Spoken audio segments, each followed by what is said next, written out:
The University of Huddersfield, inspiring tomorrow's professionals.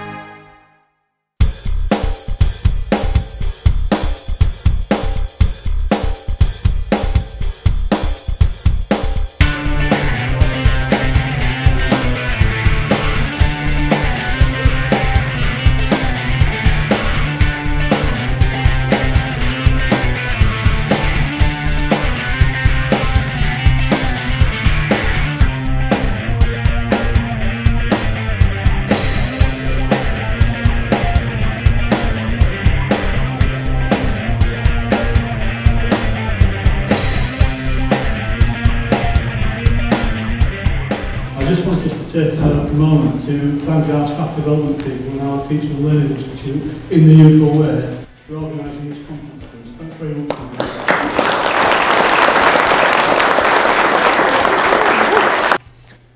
Intended outcomes for this morning's session. After my particular bit, I hope you'll be that bit better able to link assessment and feedback to how students really learn. More about that anon. And building on your success, give even more students, because more will want to come as your reputation rises, even better feedback in even less time, and while continuing to increase its quality and its relevance to learning. So those are the three things I'd like to touch on and get you to touch on in this particular session. Well, it was great to be in an audience where people had already succeeded and knocked up a public success with assessment and feedback. I spend a lot of my time in places that are struggling, and here we are at the university that's made the biggest progress and is top of the league for assessment and feedback. So I think you've got a wonderful start here, and there's obviously a tremendous amount of work gone in to get to that position. But the real feedback is people email me and they say, oh, I took up your idea of so-and-so and I did this with it and it's worked with my students. It's the emails that keep me going. Now this is an exercise in your best handwriting. Your own completion of this starter.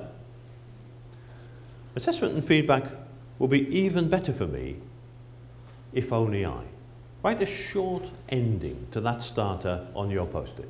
What I would hope is that people will be looking at the effectiveness and the efficiency of the ways they assess and the ways they give feedback, finding those things that work really well and keep doing those, but finding some of the things that take a lot of time and don't work very well and reduce the amount of time they spend doing that, so they've got more time to actually focus on the quality of the feedback rather than the quantity.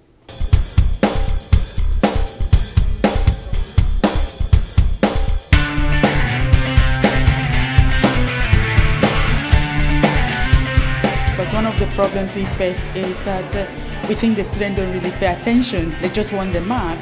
I want them to get the feedback and learn from the feedback so that they can improve on their work. And I've come from 2 years as a course rep and a student to do a placement year in a different school, and going into that lecture this morning was a real eye-opener because it sort of humanised a lot of the difficulties that the teaching staff have versus the difficulties the students have.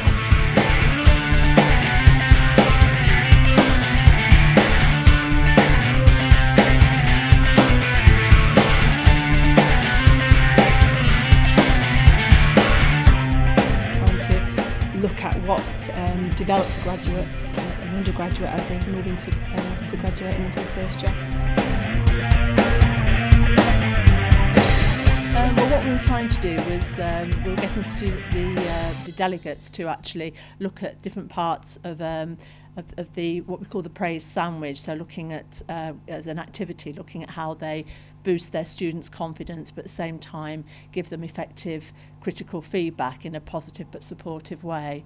And we were sharing some of our activities and some of the ways that we want them to encourage feedback with their own students as well. We've had such fantastic news about the university performance against the National Student Survey. The fact that the university is now the best performer in the mainstream universities in the whole of the UK for assessment and feedback is just a great backdrop to have this discussion. I mean, the byline of the conference is from strength to strength, and we really are talking about an area where we're doing very well already and we're looking at ways to get even better for the future.